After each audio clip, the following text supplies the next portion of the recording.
Do all Americans have the ability to exercise their rights? In the Declaration of Independence, it states that every man is created equal and should have equal rights. However, the citizens living in the District of Columbia do not have equal voting and representation rights. In 1775, we went to war against the British over being taxed with no representation in Parliament. But even 226 years later, has this taxation without representation come again? During and after the Revolutionary War, the nation's first capital was Philadelphia, Pennsylvania. In 1790, the U.S. Constitution made provisions to establish a national capital and gave guidelines for its creation. The Residency Act of 1790 gave then-President George Washington the power to choose the site of the new capital. The site chosen was an area along the Potomac and Anacostia rivers on land that was taken from southern Maryland and northern Virginia, creating a district that was a neutral region. The law also said it would be 10 by 10 miles square. Founders didn't want to put the full powers of the capital of the country in one single state. By creating the district in this area, the centralized power of the country did not rest in the confines of a single state. One reason for this particular neutral site was because it needed to be in a place which supported slavery to keep Thomas Jefferson and the southern states satisfied, but it also had to be in an area where the Revolutionary War had been fought to keep Alexander Hamilton in the north controlled. The city was designed by Pierre Charles Lafont and was originally intended to be commercial in nature. There was no concession for monuments or a large population in its original plans. Because of this original design and intent for the district, the founders made no provisions in the Constitution on how the inhabitants of the city would be governed or what specific rights and responsibilities they would have. This lack of guidance has led the District of Columbia and its citizens to face challenges since its inception in how it is to be governed and represented. As far back as 1800, the citizens of the District of Columbia did not elect all of their own officials.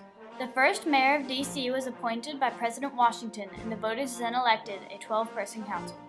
Things got better for the people when just 10 years later, the council was able to elect their own mayor.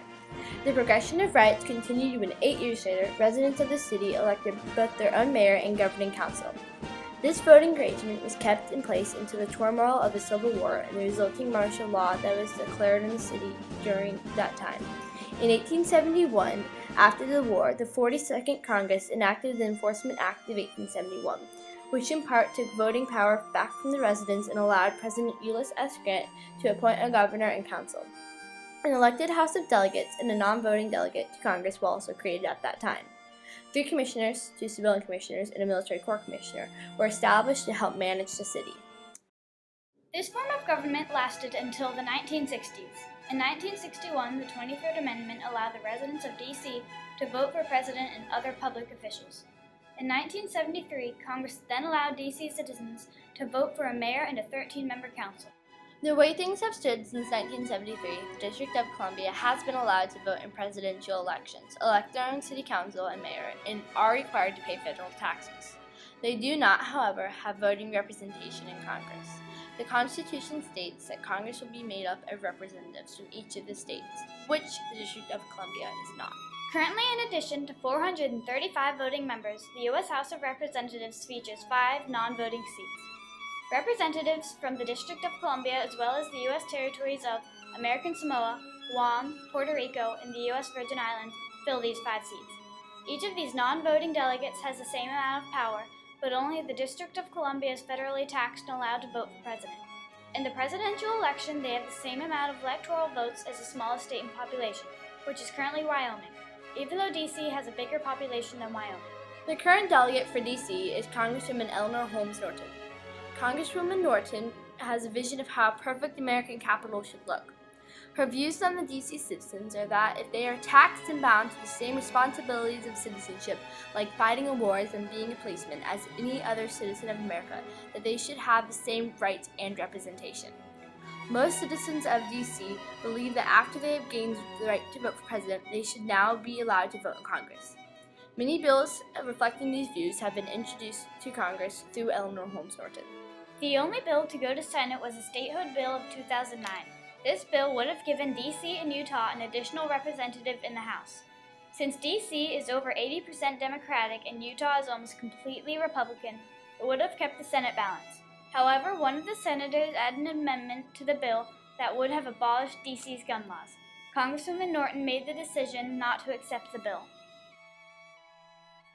The issue of home rule for the District of Columbia is one of the many things that Norton is fighting for. The gun law attachment is an example of how Congress has a say in how the people of D.C. can or can't govern themselves. As the federal capital, the Constitution grants the United States Congress exclusive jurisdiction over the district in all cases whatsoever.